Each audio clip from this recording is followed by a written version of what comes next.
कहानी की शुरुआत में हम रोजर को देखते हैं। रोजर 16 साल का है। वो समर वेकेशन में अपने घर लौट रहा होता है। उसे लेने के लिए उसकी मां ने अपनी एक मेड मिस लपीता को घोड़ा गाड़ी लेकर भेजा था। घोड़ा गाड़ी में अच्छी सस्पेंशन ना होने की वजह से मिस लपीता के खरबूजे उछल रहे थे, जिसे देखकर रोजर के अंदर छिपा छोटा चेतन बाहर निकलने के लिए बेताब हुए जा रहा था। मिस लपीता भी रोजर की इरादे समझ चुकी थी, बट उसने रोजर से कुछ नहीं कहा। ऐसे ही हिलते हिलते रोजर फाइनली अपने घर पहुंचता है, जहां उसकी फैमिली के सभी मेंबर्स उसका स्वागत करते हैं। तभी रोजर की मां की नजर उसके पैंट पर पड़ती है और वो पूछती है कि तुम्हारे पैंट पर ये निशान कैसे है। दरअसल मिस लपीता के खरबूजे को ताड़ने की वजह से रोजर के छोटे चेतन ने अपना जवाब दे दिया था। तभी वहां मौजूद रोजर की मौसी उसे डिफेंड करते हुए कहती हैं, अरे जाने भी दो, इस उम्र में यह सब होता ही रहता है। और वह खुद अपने हाथों से रोजर के पैंट को साफ करने लग जाती है। आगे हम देखते हैं कि रोजर की एक छोटी बहन भी है, जिसका नाम है बर्था। इसके बाद रोजर जंगल में टहल रहा होता है कि तभी अचानक फिसलकर वो एक झाड़ी में गिर जाता है। वहां उसे किसी लड़की की हंसने की आवाज सुनाई देती है और वह देखता है कि उसकी ही घर की एक मेड अर्सुला किसी अनजान मर्द के साथ जंगल में मंगल करने में बिजी है। अर्सुला की नजर रोजर पर पड़ती है और वह मुस्कुराने लग जाती है। रोजर घबरा जाता है और वह तुरंत वहां से भाग जाता है। रात को रोजर अपने फैमिली के साथ डिनर कर रहा होता है। उसकी मां डिसिप्लिन के मामले में काफी सख्त होती है और बात बात पर रोजर को टोकती रहती है। डिनर के बाद रोजर अपने कमरे में सोने चला जाता है। तभी उसे अपने कमरे के बाहर कुछ खड़खड़ाने की आवाज सुनाई देती है। बाहर झांक कर देखने पर उसकी फट के हाथ में आ जाती है। वो देखता है कि उसके घर की एक नौकरानी हेलेन दरवाजे के सामने झुकी हुई है और कोई खड़े खड़े ही पीछे से उसका तबला बजा रहा था। रोजर किसी तरह अपने छोटे चेतन को संभालते हुए सोने चला जाता है।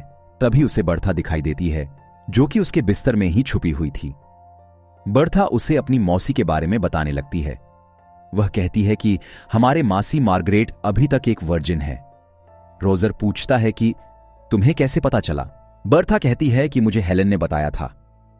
अगली सुबह बर्था रोजर को एक नदी के किनारे लेकर जाती है, जहां उसके घर के सारे नौकर नहाते हुए अपनी सीक्रेट शेयर किया करते थे।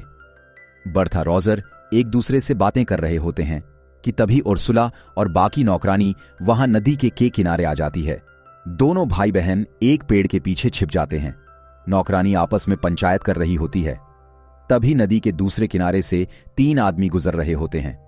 यह तीनों भी रोजर के घर के नौकर ही थे। तीनों पौधों को पानी देते हुए नदी के उस पार बेटी मेड्स को अपने अपने औजार दिखाने लग जाते हैं। उर्सुला भी कुछ कम नहीं थी। वो भी जोश में आकर अपना तबला उन्हें दिखा देती है। ये सब चीज बर्था और रोजर एक पेड़ के पीछे से छिपकर देख रहे होते हैं। अगले सीन में हम देखते हैं कि घर पर रोजर की बड़ी बहन एलिसा अपने पापा के साथ आई हुई है, जिसका घर के सभी फैमिली मेंबर्स स्वागत कर रहे होते हैं। एलिसा सभी से गले मिलती है, बट जब रोजर की बारी आती है तब वो उसे सिर्फ हाय हेलो कहकर अंदर चली जाती है। रोजर अपने साथ में इस भेदभाव के पीछे की वजह को समझ नहीं पाता और निराश हो जाता है। रोजर की निराशा बर्था समझ जाती है और उसका मन हल्का करने के लिए वो उसे एक चर्च के अंदर लेकर जाती है, जहां दोनों छत के ऊपर छुपकर अपनी मासी की बातें सुनने लग जाते हैं। उसकी मानसी मार्गरेट चर्च के फादर के सामने अपना पाप कन्फेस कर रही होती है। वो फादर से कहती है कि मुझसे एक बहुत बड़ा पाप हो गया है। मेरा नेफ्यू रोजर कुछ दिन पहले ही अपने स्कूल से समर वेकेशन में यहां आया है और जब से मेरे नैना उसके नैनों से मिले हैं, तब से मैं उसकी दीवानी हो गई हूं। कई बार तो मैंने खुद को उसके साथ इंटीमेट होते हुए भी इमेजिन किया है। ये सारी बातें छत के ऊपर छिपा रोजर पूरे ध्यान से सुन रहा था। वो सोचने लगता है कि कोई तो है इस घर में जो मेरे बारे में भी सोचता है। तभी एक्साइटमेंट के मारे रोजर छत से नीचे गिर जाता है, जिसकी वजह से उसका भांडा फूट जाता है। इसके बाद और मार्गरेट रोजर की मां को उसके बारे में सब बता देते हैं। रोजर की मां पादरी से पूछती है कि अब आप ही बताइए, इसे क्या सजा मिलनी चाहिए। रोजर की मां नौकर को बाहर से डंडा लाने के लिए कहती है। तभी वहां एलिसा का फियांसे रोलन पहुंचता है और वो रोजर को इस हालत में देखकर अंदर ही अंदर हंसने लगता है। मार्गरेट पहले तो मना करती है, बट रोजर की मां के फोर्स करने पर वो रोजर के पिछवाड़े पर 10 जोरदार फटके लगाती है। फिर मिस्टर फ्रैंक से मिलने उनके कमरे में जाता है, जहां मिस्टर फ्रैंक अपनी पैंट में हाथ डालते हुए दूरबीन की मदद से चांद सितारों का मुआयना कर रहे थे। रोजर को अपने कमरे में देखकर मिस्टर फ्रैंक चौंक जाते हैं और वहां से चले जाते हैं।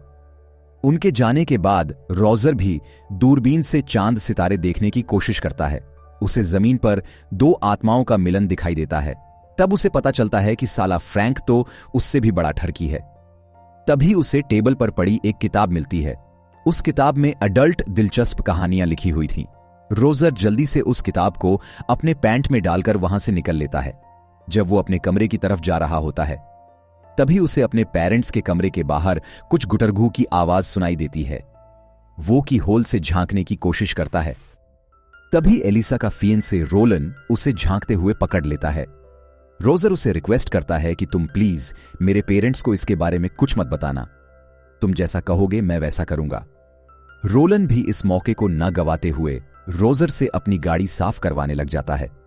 अगले सीन में हम देखते हैं कि रोजर एक घोड़े की अस्तबल में छुपकर वो अश्लील किताब को पढ़ते हुए अपने हाथ गाड़ी चला रहा होता है। तभी वहां एक नौकर आ जाता है और रोजर उन्हें देखकर एक कोने में छिप जाता है। कुछ देर बाद हेलेन भी वहां मुर्गियों को दाना डालने आ जाती है। नौकर बातों ही बातों में हेलेन को उस खिड़की में फंसा देता है और पीछे से जाकर हेलेन का बैंड बजाने लग जाता है। हेलेन की नजर रोजर पर पड़ती है और वो उसे हेल्प मांगने लगती है। लेकिन जब रोजर उसकी हेल्प करने के लिए आगे बढ़ता है, तब हेलेन उसे रोकते हुए कहती है कि नहीं, अभी नहीं, थोड़ी देर रुक जाओ। जब तक रोजर को पता चलता है कि बाहर क्या खिचड़ी पक रही है, तब तक नौकर अपना काम कर चुका था। फिर रोजर अपनी बड़ी बहन एलिसा और उसके फियांसे रोलन के साथ बातें कर रहा होता है। तभी रोलन रोजर से कहता है कि देखो, मेरे जूते कितने गंदे हो गए हैं, इन्हें अच्छी तरह से साफ कर दो। पर रोजर ऐसा करने से मना कर देता है। रोलन को गुस्सा आ जाता है और वो उसकी मां को रोजर के बारे में बता देता है। वो कहता है कि पिछली रात ये ठरकी आपके कमरे के बाहर ताका जाकी कर रहा था। रोजर की मां यह सब सुनकर गुस्सा हो जाती है। वह रोलन से कहती है कि मैंने अपनी सारी बेटियों को अच्छे से संस्कार दिए हैं, पर पता नहीं इस लड़के को यह सब ज्ञान कौन दे रहा है। वो तुरंत रोजर को घर से बाहर जाने के लिए कहती है। रोजर मौका देकर अश्लील कहानियों वाला किताब को अपनी बहन एलिसा की किताब के साथ एक्सचेंज कर देता है। वो बाहर से छिपकर एलिसा को वो किताब पढ़ते हुए देखता है। एलिसा भी उस किताब में मौजूद कहानियों को पढ़कर उसके मन में लड्डू फूटने लगते हैं। इधर रोजर का छोटा चेतन पैंट से बाहर निकलने के लिए आंदोलन पर उतर आया था। उसे शांत कराने के लिए वो सीधे उर्सुला के पास जाता है, जो कि किचन में अपना काम कर रही होती है। रोजर लपक के उर्सुला को पीछे से पकड़ लेता है, पर उर्सुला को लगा कि किसी नौकर ने उसे पकड़ा है। वो भी अपने आप को डिफेंड करते हुए रोजर के माथे पर एक प्लेट तोड़ देती है, जिससे रोजर को दिन में तारे दिख जाते हैं। उर्सुला देखती है कि अरे ये तो रोजर है। वो भी रोजर को अपने साथ इंटीमेट होने के लिए ग्रीन सिग्नल दे देती है। लेकिन तभी एक मोटी सी मेड वहां आ जाती है और रोजर वहां से भाग जाता है। अब रोजर का छोटा चेतन काबू से बाहर हो गया था। काफी सोच विचार करने पर उसे मिस लपीता की याद आती है। दौड़कर मिस लपीता के पास जाता है और जाते ही उसे पीछे से पकड़कर धनादन अपनी घोड़ा गाड़ी चलाने लग जाता है। मिस लपीता ऊपर ऊपर से उसे मना करती है, बट अंदर ही अंदर इसके मजे ले रही होती है। तभी एक पोस्टमैन वहां चिल्लाती हुई आ जाता है और कहता है कि जंग छिड़ गई। जर्मनी ने फ्रांस के ऊपर जंग का ऐलान कर दिया है।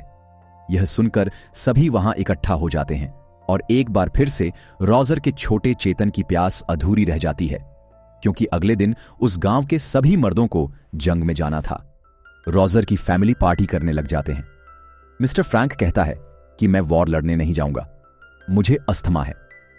रोजर को जब यह बात पता चलती है कि उसके घर के सभी मर्द जंग में जाने वाले हैं और घर की सारी औरतें अकेली रहेंगी, तो वह अंदर ही अंदर भगवान को शुक्रिया कहने लग जाता है। अब रोजर सभी के जाने का इंतजार करने लगता है।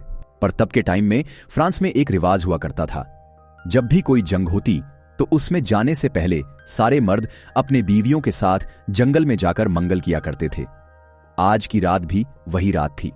सब जंगल में मंगल कर रहे थे और अपना रोजर भी सभी को एंजॉय करते हुए देख रहा होता है। अगली सुबह सारे आदमी वॉर के लिए रवाना हो जाते हैं। सबसे पहले रोजर उर्सुला को अपने जाल में फंसाता है। उर्सुला का तो पहले से ही रोजर से लगाव था, वो भी खुद को उसके हवाले कर देती है।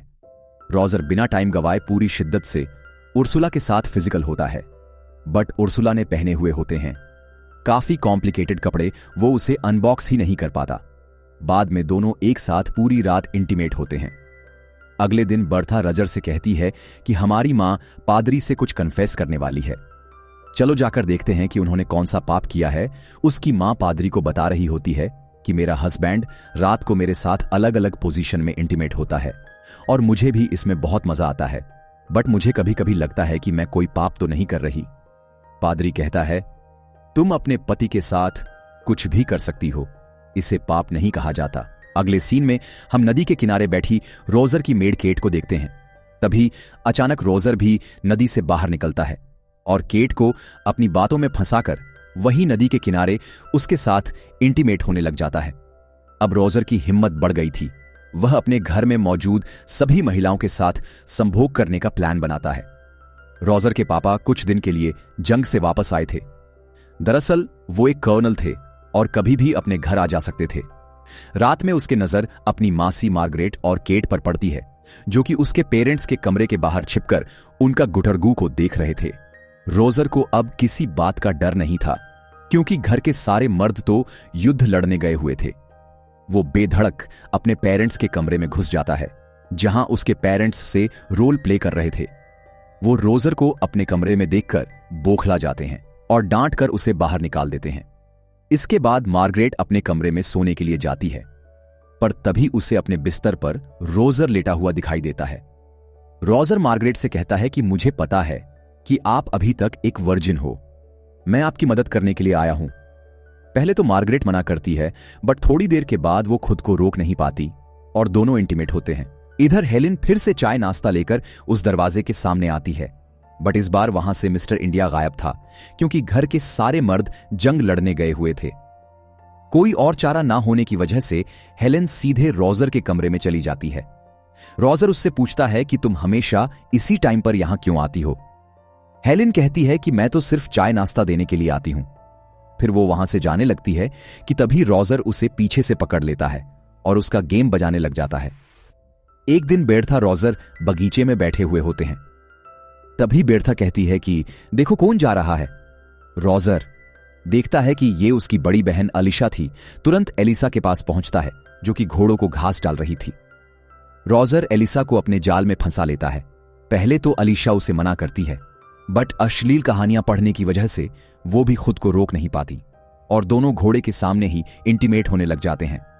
अब रोजर के निकल पड़ी थी। घर की लगभग सारी औरतें लाइन लगाकर रोजर के कमरे में जाती और खुद को सेटिस्फाई करके बाहर निकलती। कभी कभी तो रोजर एक साथ 3-3 मेड को भी शांत करवा देता था।